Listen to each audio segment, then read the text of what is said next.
नमस्कार. आज शुक्रवार दिनांक 20 मार्च. जाणून घेऊया आजच्या मुख्य 5 बातम्या.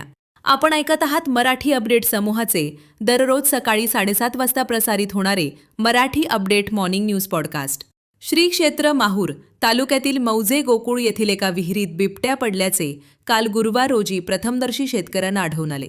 पाण्याच्या शोधात बिबट्या विहिरीत पडला असावा असा अंदाज व्यक्त करण्यात आलाय. दरम्यान वनविभागाच्या मदतीने सदर बिबट्यास विहिरी बाहेर काढून जीवदान देण्यात आले.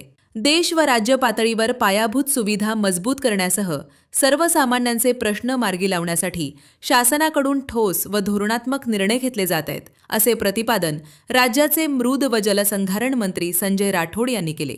माहूर तालुक्यातील पैनगंगा नदीपात्रात उभारण्यात येणाऱ्या शक्तीपीठ बंधाऱ्याच्या भूमिपूजन सोहळ्यावेळी ते बोलत होते. नांदेड शहरातील शिवाजीनगर येथील अलीभाई टॉवरच्या मागे असलेल्या दिव्या कॉम्प्युटर या इलेक्ट्रॉनिक्सच्या दुकानाला काल दुपारच्या सुमारास आग लागल्याची घटना आहे. दरम्यान मनपा अग्निशमन दलाच्या मदतीने आग विझवण्यात आली असली तरी आगीचे नेमके कारण कळू शकले नाही. नांदेड वाघाळा महानगरपालिकेच्या स्थायी समितीच्या आणि महिला व बालकल्याण समितीच्या सदस्यांची घोषणा नुकतीच करण्यात आली असली तरी सभापती व उपसभापती यांची निवड मंगळवार 24 मार्च रोजी होणार असून याबाबतचे परिपत्रक प्रसिद्ध करण्यात आले आहे.